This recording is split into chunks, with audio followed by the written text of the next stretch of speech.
Assalamualaikum warahmatullahi wabarakatuh. Perkenalkan, nama saya Rahul Darmawan dengan NIM 2019610033 dari kelas Manajemen 3G akan mempresentasikan tentang sistem-sistem ekonomi Indonesia.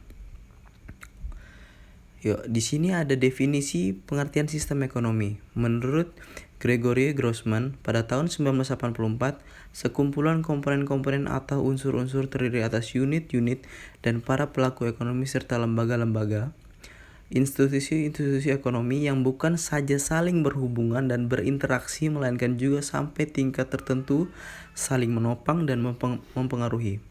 Perekonomian yang didalami individu-individu dan keluarga-keluarga memiliki saling ketergantungan disebut dengan sosial ekonomi atau dengan sosial ekonomi.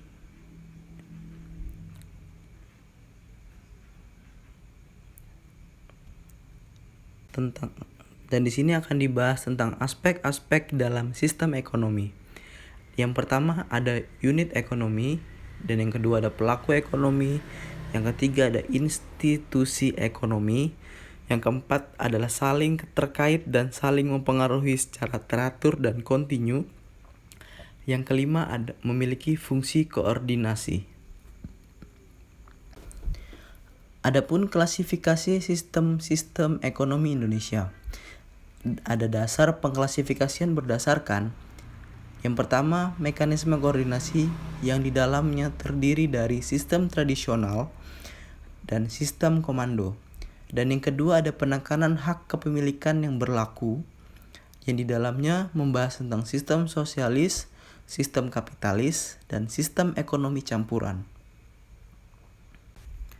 Ada juga kapitalisme awal atau early capitalism, yang di dalamnya mengandung tentang nilai-nilai yang berkembang, yang membahas tentang individualisme, kemajuan material, dan rasionalitas, yang merupakan asas mekanisme pasar oleh Adam Smith. Demikian juga oleh Jean-Baptiste Say, laissez-faire. Kapitalisme modern, yang pertama diterimanya peranan pemerintah dalam pengelolaan perekonomian. Yang kedua, kebebasan individu dibatasi melalui peraturan perundang-undangan, khususnya undang-undang anti monopoli. Dan yang ketiga adalah hak kepemilikan diatur terutama aset produktif untuk kepentingan masyarakat banyak. Di sini ada institusi dalam ekonomi kapitalis yang di dalamnya membahas tentang hak kepemilikan, keuntungan, konsumerisme, kompetisi, dan harga. Ada juga kekuatan dan keterbatasan ekonomi kapitalis, beberapa kelemahan dalam mekanisme pasar. Yang pertama adanya persaingan bebas atau free fight berakibat ketimpangan distribusi pendapatan. Yang kedua adanya trade-off antar tujuan, efisiensi, dan keadilan. Yang ketiga ada dalam kebijakan politik penerapan mekanisme pasar mengarahkan pada kebijakan imperialisme ekonomi. Perekonomian periode prakemerdekaan, periode prakolonialisme, pertanian monokultur, terdapat padi yang ada di Jawa, rempah-rempah yang ada di Maluku, eksplorasi hasil alam, misal laut, hutan, dan tambang. Ada juga perdagangan besar antara pulau dan antar negara. Periode kolonialisme, penggunaan teknologi di Eropa dengan skala besar, dan industrialisasi, akses kepemilikan sumber daya dikuasai penjajah, atau kapitalis liberal, rakyat Indonesia yang semakin miskin. Periode kemerdekaan, periode Orde Lama tahun 1945 sampai dengan 1966, di dalamnya terjadi ketidakstabilan politik, sistem ekonomi kapitalis liberal pada tahun 1945 sampai dengan 1959, dan yang ketiga terdapat sistem ekonomi terpimpin atau etatisme.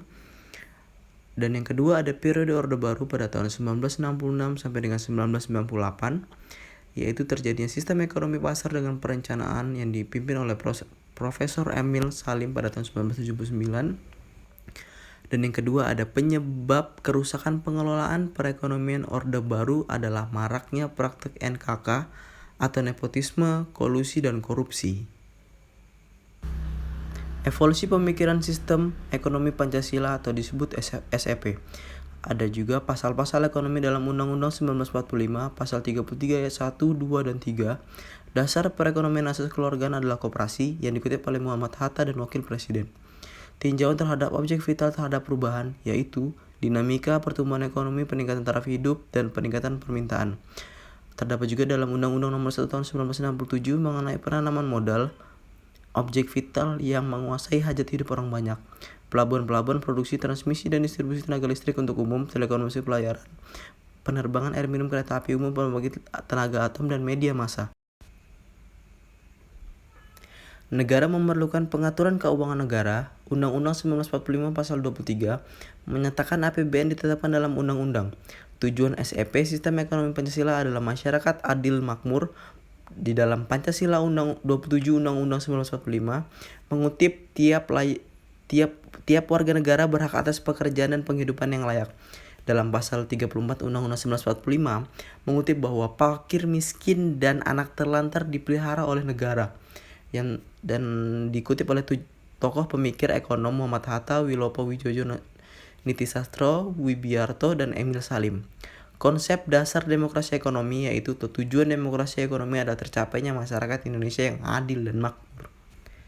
Konsep ekonomi pasar terkelola memberikan penekanan aksentuasi pada peningkatan daya saing dan perwujudan fairness akan dicapai melalui yang pertama, memanfaatkan mekanisme harga atau pasar.